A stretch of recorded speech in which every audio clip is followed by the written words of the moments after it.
Hello and welcome to the Catholic Moments Podcast. Hello and welcome to episode 37 of Catholic Moments, the podcast from CatholicMom.com, where we talk about all things faith, family, and fun from a Catholic perspective. On today's show, we'll talk to two women who are using the internet to do great things for families. So sit back, relax, and stay tuned. And now, here's your host and my mom, Lisa Hendy. Thank you, Eric, and thank you, of course, to Teresa Smith for letting us share your beautiful song, Blooming. You can check out Teresa's music at www.teresasmithmusic.com. Well, hey, everybody. Here we are on another Wednesday. It's been a great week for me. We had a little trip this weekend. We took a road trip to San Francisco for the day on Saturday, so that was really a special day. I love getting over to the coast anytime we can, and here in Fresno, we're about a 2.5 to 3 hour drive, depending on traffic, over to San Francisco, so it's an easy way to get away for the weekend. We actually just took a day trip. We spent time wandering around Fisherman's Wharf, had lunch overlooking the ocean, beautiful restaurant right there at Fisherman's Wharf, had a great meal, and then some time to wander around and explore. My children, as longtime listeners will know, are very into Celtic music, traditional Irish music. So one of their favorite stops in San Francisco is always at a music store called Lark in the Morning, where they like to explore all the different instruments, play lots of different things. They sit in there and jam away for an hour and a half, or as long as the staff will let them, and they're really very patient in there and enjoy listening to the boys play. So we had a great time there. Took a long walk along the one of the piers there and enjoyed watching some swimmers and the sea lions. It was a beautiful day, about 65 and sunny in San Francisco. Just a great family day. And with the 3-day weekend, we got to come home and relax on Sunday, go to Mass together. We actually did Mass twice on Sunday because the boys played music in the morning and then altar served at 6 o'clock Mass. So lots of church on Sunday, and then, of course, a day off here in the United States on Monday to celebrate President's Day. So I've had a fabulous week so far, and it's gotten even better with the two interviews that I'm going to present to you with today. One of those happened on Monday, and I can't wait to share them with you. Well, this week's first interview is with a really great girl, Mary Beth Hercules. And Mary Beth took some time with me on Monday morning to talk about her website, which sells a product called Good Deed Beads. And along with being a really cute fashion accessory, bracelets, these are actually a very important devotional aid that'll help you with the concept of spiritual sacrificial giving.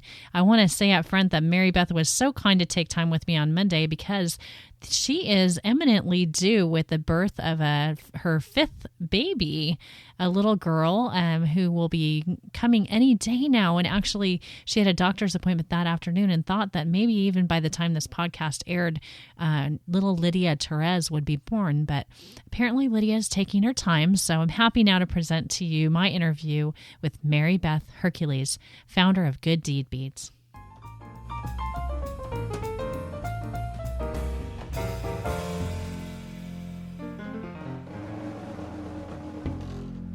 My guest today on Catholic Moments podcast is Mary Beth Hercules, the creator of a wonderful prayer aid and devotional aid called Good Deed Beads. Hi, Mary Beth. How are you this morning? Fine. I'm doing well. Thank you. Good. I'd like to, as we normally do, have you just start off by letting our listeners know a little bit more about yourself and your family, kind of introduce us to you. Sure. Well, I'm Mary Beth Hercules, and my husband David and I have been married for, this October it'll be 15 years. And we have a son, Elliot, who is almost 11, and daughter Sophia, who is almost 7, and then we have Stella, who's 5, Ava, who is 3.5, and then a little baby girl that's coming any day. Oh, I was wondering if you knew. Now, Mary Beth and I are as we speak, she has a new one imminent, so it's really exciting. Now, you know you're having a little girl? I do. We actually had the ultrasound technician put the answer in an envelope and opened it on Christmas morning. So oh, how exciting for your children as well. It was the ultimate gift. That's So great. It was really good. Well, and you actually have a doctor's appointment later this day, so we're recording on Monday, and the podcast will go out on Wednesday, so it may be that we have a new member of the Catholic Moments listening audience by Wednesday morning. Oh, gosh. Maybe I'll be able to. You're right. Yeah. Not that you'll be thinking of it, but you could have your husband send me an email if you do deliver between now and Wednesday. I will. I'll have him let you know. And if not, then when everyone's listening to this, we all need to pray a lot for Mary Beth because she's anxious to have this new little baby. Does she have a name yet? Lydia Therese. Oh, how beautiful. Well, speaking of Therese, that leads us right into what you and I are here to talk about, which is your wonderful project called Good Deed Beads. Tell us a little bit more about the beads. Good Deed Beads are basically the sacrifice beads that Saint Therese used to use as a little girl.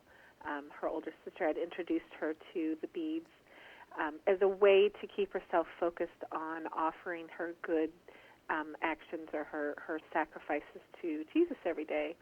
And I first really learned about them through a Catholic program called The Light Way, which was created by Susan Fowler. And I loved the concept. I mean, I'm born and bred Catholic, but didn't really embrace the whole sacrificial suffering. I maybe didn't have a deep understanding of it in application. So the more that I learned about it, the more that I knew it was something I needed to encompass in my life. And so that's where I first learned about the sacrifice beads. And then the problem was that it was a chaplet, so it wasn't something that I could attach. I had to keep it in my pockets or keep it with me during the day. And I always lost it. Or I wouldn't have clothes on that had a pocket, or it would go through the wash, and then I'd have to rebuild the whole thing. So, I had a frustration. I searched everywhere trying to find a bracelet, and no one made them. I couldn't find them, so I finally decided that I just had to make one so I could keep it on me. And after I'm making one for myself, some friends that were in my group wanted one, so I made some for them, and it just grew from there. And that's how things take off. And just to talk about sort of the functionality of the bracelet or a chaplet, if you choose to use it that way, the beads, you were lovely enough to send one of these to me, which I absolutely love so much, and I actually gave it away because I didn't really want to, but somebody asked me about it, and I said, "Well, here, you take this one." So that was send you another one. I moved those beads that day to another hand, but I'm hoping that it's doing that person good as well. But the beads actually slide back and forth, right? Tell us how it works. Right. Well, there are 10 beads on the bracelet. And the way that it works, there's a cord that is woven through the bead, so they move back and forth. And once you pull the bead, it stays in place, so it doesn't move back. Right, that's a neat part of it. Right, and that allows you then during the day. The way that I use it a lot, I struggle a lot with the patience with my children, and so when I'm being put to task by them, and I can respond with a loving comment rather than being harsh, I'll pull a bead and just offer it up to Jesus, oftentimes for the child that I'm, responding to kindness with. But what happens is it takes that intangible and makes it tangible to me. It makes me see during the day that I have succeeded. Maybe I haven't succeeded more than I failed, but I have had times where I've actually been able to embrace God's grace in that moment and do what I know I needed to do. So then at the end of the day, when I look down and I go, gosh, I pulled all 10 beads today, or, I moved them twice. Yes. But it gives me the feeling that I just almost feel like I've been embraced by God's grace, because otherwise I get through the day, and if I struggled with bedtime, well, gosh, I feel like the whole day was awful, but and forget about all those times during the day where it wasn't awful. Right. It's such a wonderful reminder, too, just to have that bracelet on your arm, that it sort of kind of is a reminder, the way we use sacramentals as reminders in so many parts of our faith life, that, sometimes it takes us little visual cues to remember to offer things like that out of sacrificial giving. So, and especially, I think during the season of Lent, that when we're talking about almsgiving and service to one another, that this is just really such an appropriate thing to be talking about. When did you actually create the first beads, and when did your site go online? it was a year ago in September that I first created them, because ironically enough, I made the first and had a bunch of people ask me to make them for them, and then I broke my arm. Oh, no. Which I told my priest, I said, is it something that the devil can do? Because my neighbor said, she said, you almost look like you bounced, like you were going to have a really bad fall. And so I broke my arm and struggled with it for a while, being able to go ahead and continue to make them. And then I think it was the following March or April that my internet site first went online. And one of my favorite parts of your site is the area of testimonials, where you have some people who have written in to let you know that they're using the beads and how they, how they've affected them. Talk a little bit more about that. Well, I do get quite a few people that find my site because they are doing the light way and had the same struggles and frustrations that I did with keeping the beads with me. So a lot of the people that email me are using the beads through the Lightweight program, which is for weight loss, and so I get a lot of responses saying, I've had so much more success, or I just having that with me, that is that constant reminder. And there's a St. Therese medal on the bracelet, so it kind of rings a little bell. Yes. Which reminds you when you're, reaching out for something and you're not hungry, you go, oh, wait, there's St. Therese reminding me to offer this up instead. It's so much more worthwhile. And so I have quite a few people like that. I do have a person that has been ordering for me. She's in the medical field. I don't know what she does, but she buys them quite often for her patients. Oh, that's lovely. It is. And she said she finds that it gives them a certain amount of peace. I think she works with some terminally ill people and helps them see that suffering doesn't have to be just wasteful, meaningless. Mm-hmm. And you have an option on your website to actually be able to have a crucifix placed on the beads as well. Right, which is a wonderful, strong reminder that no matter what I struggle with, that Jesus struggled so much more. And a lot of times during the day when I feel myself being filled with self-pity, seeing that on my wrist really reminds me. Well, Mary Beth, I want to thank you so much for introducing me to the concept of the Good Deed beads, and I want to let everyone know that this would make not only a great thing for you, but also a gift. Coming up to Easter, I think what a special thing to place in your children's Easter baskets, and she has a variety of designs, things that would suit pretty much any personality. So I want to invite you to head over. Your website is www.gooddeedbeads.com. Is that right? Have I got that right? And we'll definitely have a link in our show notes so that you listeners can go out there and check out. Of course, we're greeted by one of my favorite pictures of St. Therese when you hit the site. So it's just a lovely place to visit and a lovely concept. And I want to congratulate you on creating something that will surely lead lots of hearts closer to Jesus. So, Mary Beth, are there any additional comments that you'd like to make before we let you go have your baby? Oh, gosh. Boy, do I hope you're right. No, just the fact that I've had a lot of people buy them, not only for adults, but for children. And one of the things that I did develop was a way to make them sizable, so they can fit a wrist anywhere down to size about a 6-inch wrist, which is about the size of my 6-year-old. Oh, that's great. Up to about a 9.5-inch wrist. So it's possible to use for a child or an adult. Great. Well, all you male listeners out there, too, I think that she's got a couple of designs that are sterling silver that might look interesting on you as well and would make a lovely gift for your wife out there. So great. So everybody be sure to check out gooddeedbeads.com. And Mary Beth, we will be praying for you over the course of the next week for you and your new one to come, your whole family. And I just wish you all the best with what you're doing, both in your own family and with Good Deed Beads. Thank you so much for your time. Thank you, Lisa.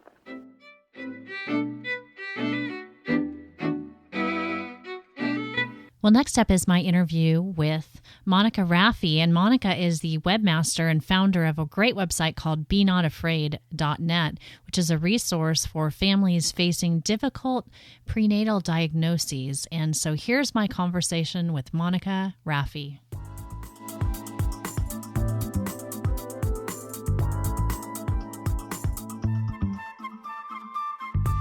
My guest today is a very special woman, a mother named Monica Rafie, and Monica is the founder of an incredible website called BeNotAfraid.net. Hi, Monica. How are you today?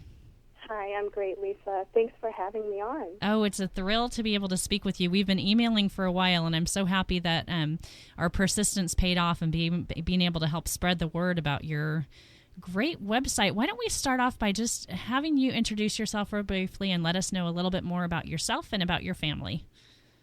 Sure. I'm a Catholic mom living in the suburbs of Chicago. I have 4 young children, and I have another one on the way. Oh, congratulations. Thank you. I guess I'm really mom of 5.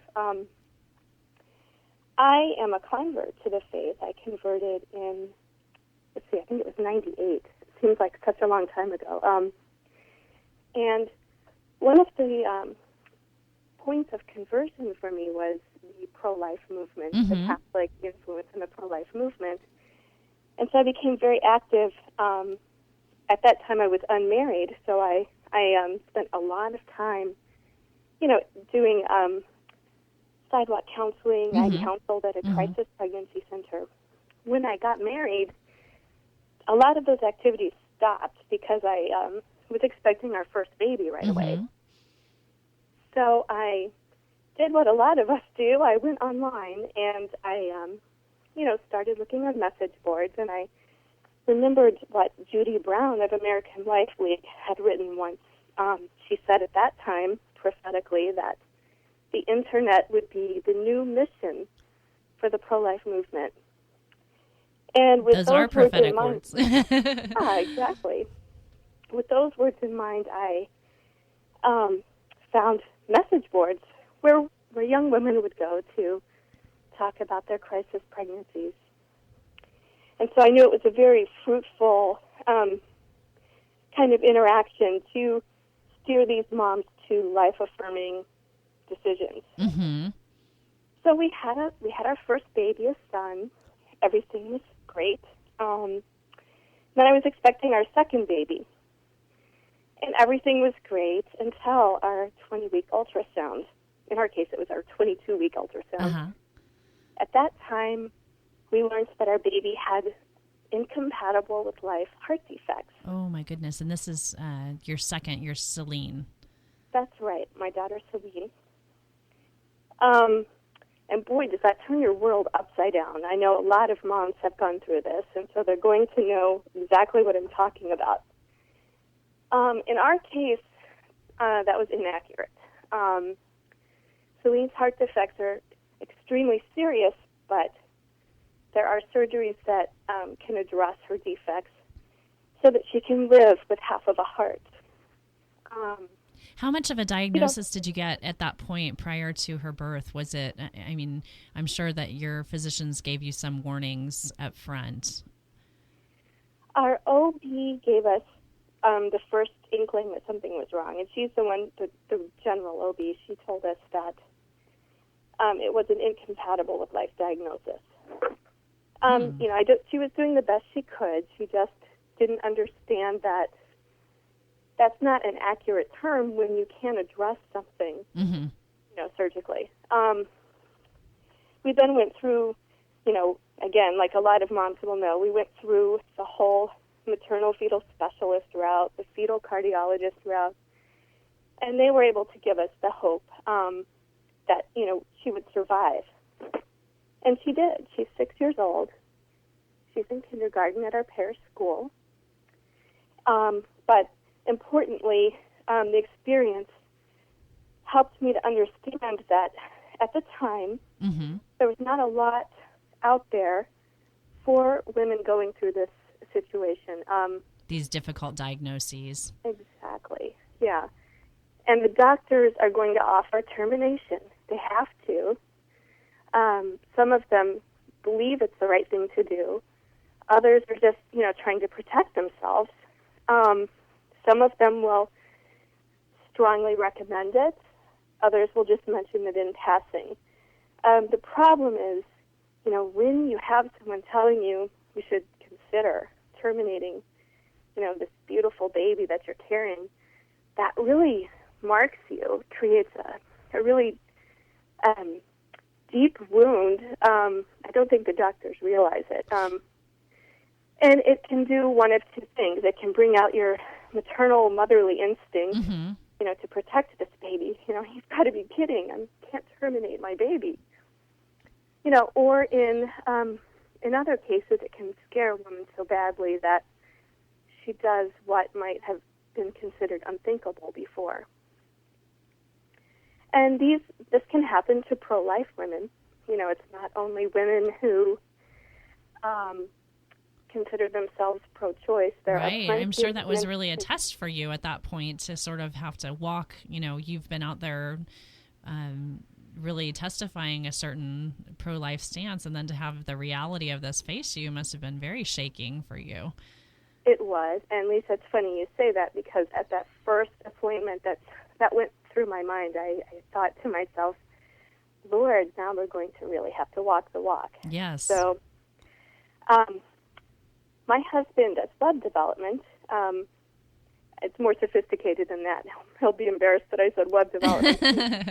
But at any rate, he helped me design a website so that I could reach out to women in what I thought was an underserved niche. Where did that fall in terms of your pregnancy? Was that after Celine was born that you decided to launch the website? It was. It was a year after she was born, and we'd been through 2 of her 3 surgeries. So it wasn't all over for me, and it never will be all over for us. But we were at a point where, things weren't crazy. We weren't in the hospital every month, or things had stabilized. And you could see a little bit of a light at the end of the tunnel. And know that you made the right decision, I would imagine, too. Yes. I really, really strongly felt called at that time. And it's been, 5 years since the website's been up. Amazing. Recently, I affiliated it with Elizabeth Ministry. And I think a lot of your listeners will know Jeannie Hanneman of Elizabeth Ministry. She wanted to call Elizabeth Ministry the been there, done that ministry.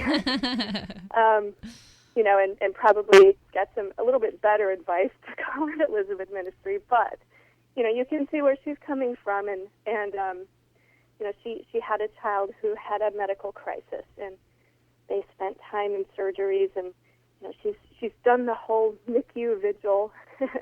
So she really has been there and done that. And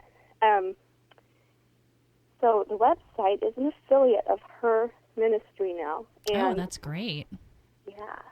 So we're hoping to reach out to the parish level, just as her Elizabeth Ministry does, sort of combining the efforts of what is really an internet outreach with kind of the concrete caring hands of her parish ministry.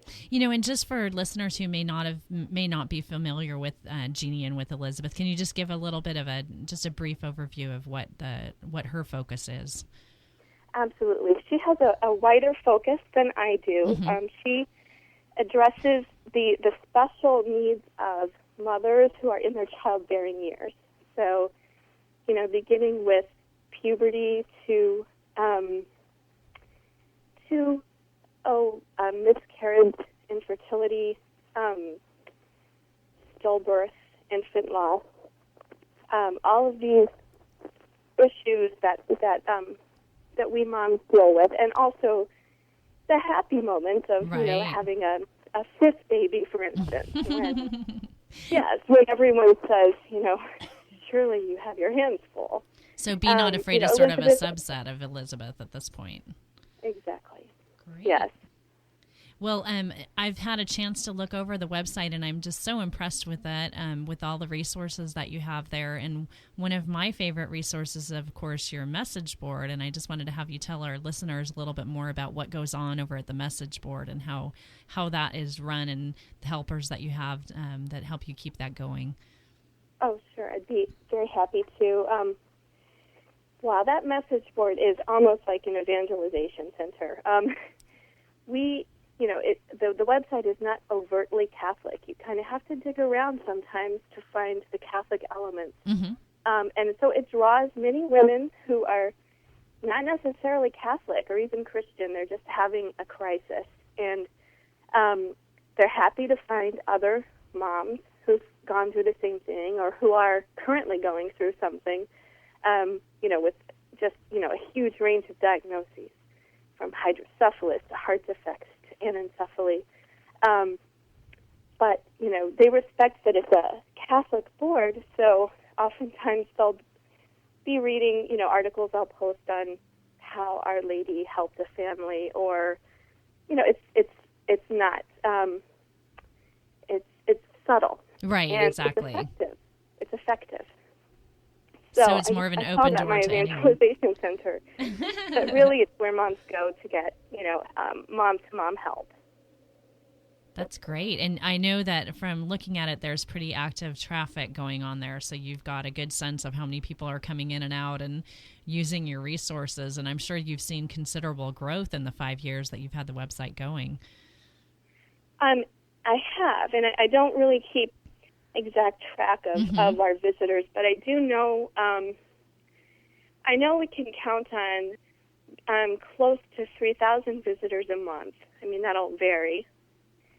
And about the average length on the site, the last time I checked, was about 8 minutes. That's amazing. Now, just think about those 3,000 in terms of maybe that's one mom from a family of 4 to 8 people who's there being touched by the work that you're doing. It's just incredible how many lives you're reaching out to. That's the amazing thing about the internet that I think of all the time, how people around the world can connect around a resource like that and find such comfort and support. It's just incredible. And the tone of your site is just very open and welcoming and very soothing as well. Thank you. All of those women really minister to me too. I mean, they don't know it, but I'm absolutely edified by so many of the stories and the struggles. My story seems like nothing compared to some of the stories, and I really am so proud to be in the company of so many of these women. It's a strange thing to be proud about, but when you find a group of women who are really overcoming terrible odds and just hanging in there and doing, what they know is the Lord's will and hanging on to hope, incredible things happen. One of the things that you mentioned to me in your email is that you have sort of an informal board of advisors, people that you can turn to when you have questions or things that, that you need more information on. Can you say a little bit about some of those people and how their expertise has helped you out with the site? Sure. One of my favorite people in the world is Nancy Velko. She's a nurse in Missouri, and she sits on the board for St. Louis, their Respect Life Advisory Board. She is a member of Nurses for Life in Missouri, Missouri Nurses for Life. She is a prolific writer and commentator on many of the life issues of today, but right now her focus, and has been for some time, is euthanasia and medical negligence. But she had a baby who was born with Down syndrome, and her baby had heart defects, which is common for babies with Down syndrome. And she was told not to operate, that they could just let her baby die. In fact, she was told the defects were inoperable. In fact, they weren't, and then they tried to convince her not to operate. Unfortunately, her little girl died at 4 months. Oh. But Nancy has carried the torch, this kind of flame of compassion for moms in our shoes. And so she's written lots of articles, a great resource for moms who are facing some sticky medical ethics situations or who just need to learn how to advocate for their children. So I do refer to her a lot. Marianne Lemaine also is someone I refer to. She is the Respect Life coordinator out of Little Rock, the diocese there, and she also she heads Nurses for Life, so she's incredibly busy herself. But she began a group for women out of a Milwaukee hospital years ago to help women, in these adverse prenatal diagnosis situations. So she's had the hands-on experience, and is just a leader in this area. Mm-hmm. And I have some surgeons in my area who are Catholic and pro-life, who I consult with from time to time, and they'll put me in touch with other physicians, regionally, wherever a mom is. I try to find someone for her. Well, what a blessing. What a wonderful thing that you've created this great resource. I want to just remind everyone that the name of the website is benotafraid.net, and we will, of course, have links to Monica's website in our show notes. Monica, before I let you go, I just wanted to ask you if there are any additional comments that you'd like to share with the listeners out there. I would just I would like to say to anyone who might find themselves in this situation, or maybe will tomorrow or next week, just slow down, pray, ask Our Lady to help you and to hold your hand through this. The name of the site is modeled after the Annunciation, when Gabriel came to Our Lady and told her not to be afraid. And I like to think that she probably knew that our Lord would suffer. It's not doctrinal, but it's just a little hunch I have. And so in some ways, I like to think that she had, a foreknowledge that the baby that she had just learned about would grow up to suffer. So she is an inspiration, not only to us as Catholic women, but I think to all women going through this situation. Well, thank you so much for your time and for creating such a beautiful resource. And I'd urge anyone to take some time to go visit the site, because not only for those who are going through it, but also for the rest of us that can be prayer warriors for women and families who are facing these difficult circumstances. So, again, it's Monica Rafie, and the website is benotafraid.net. Thank you so much, Monica. Have a great day. Thanks, Lisa, and God bless you all.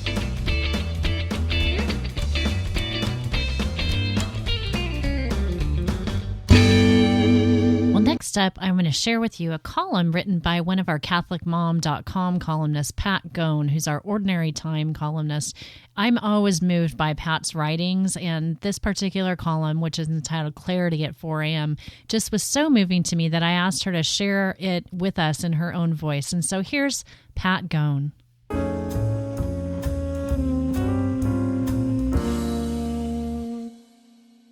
It's 4 o'clock in the morning. Not wishing to wake me, my husband moves around our bedroom using his trusty flashlight. He doesn't know that I'm already awake. My eyes finally open, and in the dim light I see Jesus, head bowed, arms stretched wide open. It is the crucifix on the wall, a gift from our wedding day way back when.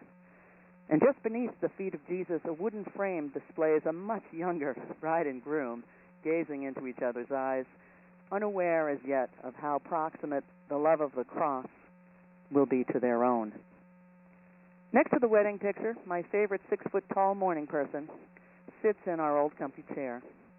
His head bends down as his long arms stretch to tie the laces on his dress shoes. He's preparing to catch an early flight for a business meeting out of town. I lay in our bed, taking in this little scene of my husband's movements against the backdrop of the cross of Christ in my marriage memories. And suddenly, I'm wondering about the Garden of Eden and just what it meant when God said man would now earn his bread by the sweat of his face. I find myself moved by this man of mine who faithfully bears that burden in this early morning hour. And in the next moment, a holy clarity comes into view. Someone else was once so moved, and the words of my Lord echo in the example of my husband. This is my body, given up for you. I wonder how many other people are making sacrifices on behalf of someone else right now. I'm sure many were up before the first light, whether by choice or by duty. There were babies to be nursed, hands to be held, fields to be plowed, meals to be made, trains to catch, and all-night care in the local emergency room.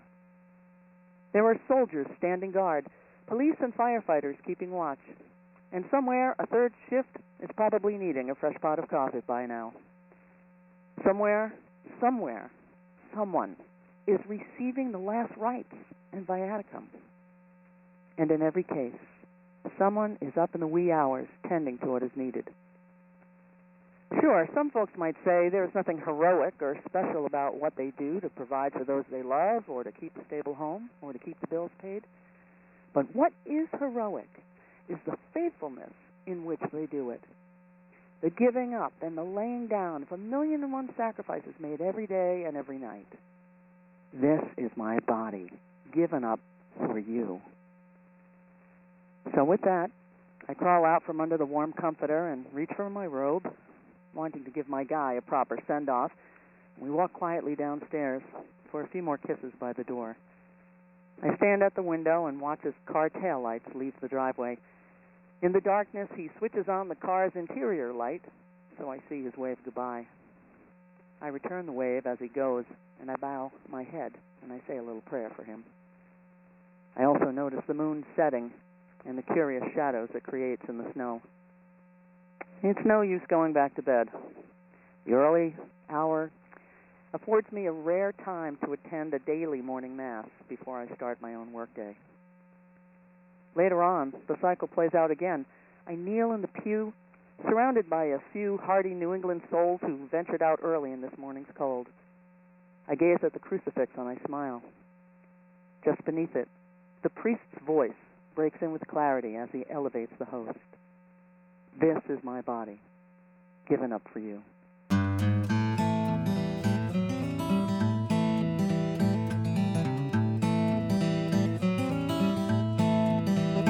Well, now you can see why I'm such a huge Pat Gone fan.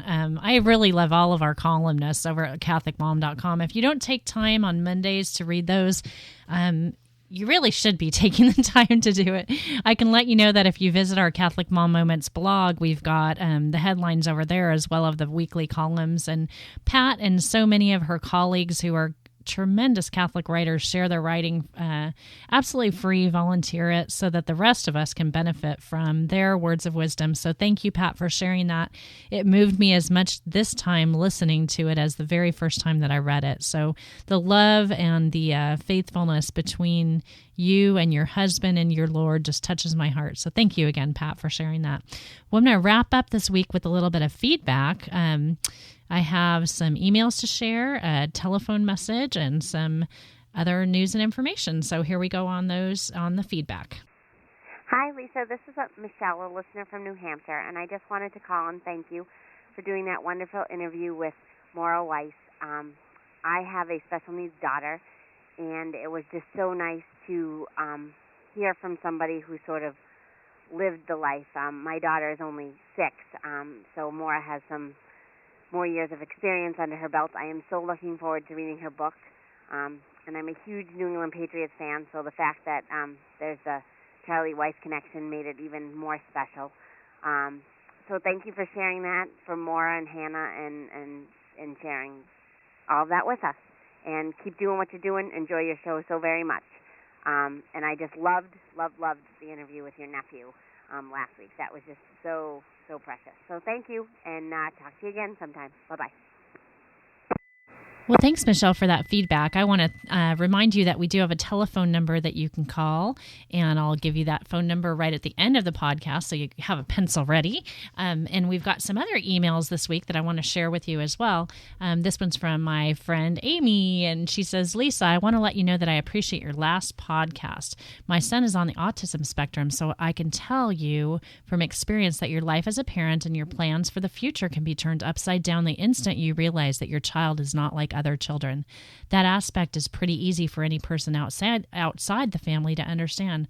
What is amazing, however, is how much these kids can teach us. My son has taught me so much about love, patience, acceptance, and the power of prayer. He's also taught me how much God loves me. He gave me this wonderful and exceptional child to watch over and has made it so that I need his help to do it.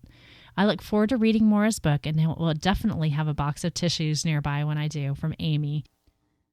My next email is from Nancy, and Nancy says, Lisa, just want to let you know how much I am enjoying your podcast. I like to listen to it on walk/runs, not training for a marathon yet, but I have requested marathons for mortals from the library. It's been really snowy and icy where I live in Illinois. Actually, we're in the same parish as John Paul Rudolph's family. But when I do get out, I enjoy listening to your podcast and others. Your podcast has been very inspiring and thought-provoking topics and helpful information. I would love to write more later about the different ones I found helpful, but right now I have a quick question. And Nancy's question is actually related to ordering Faith and Family magazine, which you can do right there on the front page of CatholicMom.com. And with that subscription, support our website and this podcast and our CatholicMom.com ministry. When you subscribe to either Faith and Family or the National Catholic Register, you actually make a donation to CatholicMom.com. So I want to thank Nancy for that very kind feedback, and can't wait to have you training with me to walk/run the marathon, Nancy. Great to hear from you, and thanks for the email. Next up, I have an announcement that was actually sent to me by Tom Abbott on Facebook, and I want to thank Tom for sharing this news. Unfortunately, it's a bit of sad news. Our friend Barb in Nebraska, who you'll recognize from a lot of the SQPN podcasts, and she's a great friend of many of our shows, unfortunately had a very sad event this week with the passing of her father, Donald. So I want to ask you to join me in prayer for Barb, for her family, for the repose of Donald's soul, and for all those who are suffering his loss. And Barb, I want you to know that you're in our prayers here at the Catholic Moments podcast. And I'd like to invite all of you to just observe a moment of remembrance for Donald and for all those who have left us this week.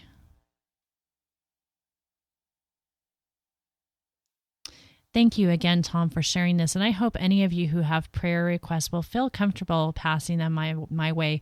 We are really trying to build community here at Catholic Moments, and so I love hearing from Tom. And Barb, please know that you're in our prayers. I also do need to mention that I've got some new friends on Facebook this week, so I want to say a thank you to my new friends from Facebook this week, which is Rob, Cliff Ravenscraft. Oh, Cliff, you're such a buddy. You'll know Cliff from the Generally Speaking podcast network. Melissa, my new Central California buddy, Steve, and to everybody else out there who has joined me on Facebook this week. And I got to thank my new Scrabulous buddies as well, which are Jane, Jasmine, and Amy. If you guys are on Facebook and you like to play Scrabulous over there, hey, give me a match. I need practice. These ladies are working me out. So my 3 new Scrabble buddies are all really great players, and we're keeping busy and keeping our brains busy. Speaking of keeping busy, my marathon training is going very well. I did 10 miles on Saturday. I actually get a break this week. I only have to do 6 this week. So that should be a little bit easier for me. So now we are going to close out this podcast. Oh my goodness, we're at 43 minutes. It's been full of information. I hope you'll bear with the fact that we were a little bit longer this week. I did want to bring you both of those interviews because I think that both Mary Beth and Monica have such wonderful things to share through their apostolates on the internet, and I did want to let you know about both of those things. So we are going to close this week with a prayer, and this is to commemorate the feast of the chair of St. Peter. In the name of the Father, and of the Son, and of the Holy Spirit. Amen. O glorious St. Peter, because of your vibrant and generous faith, sincere humility, and flaming love, our Lord honored you with singular privileges, and especially leadership of the whole Church. Obtain for us the grace of a living faith, a sincere loyalty to the Church, acceptance of all her teachings, and obedience to all her precepts.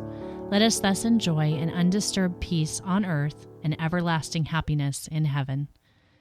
In the name of the Father, and of the Son, and of the Holy Spirit. Amen. Well, that's it for this week's show, everybody. I hope you have a great week. I'm looking forward to seeing you next week.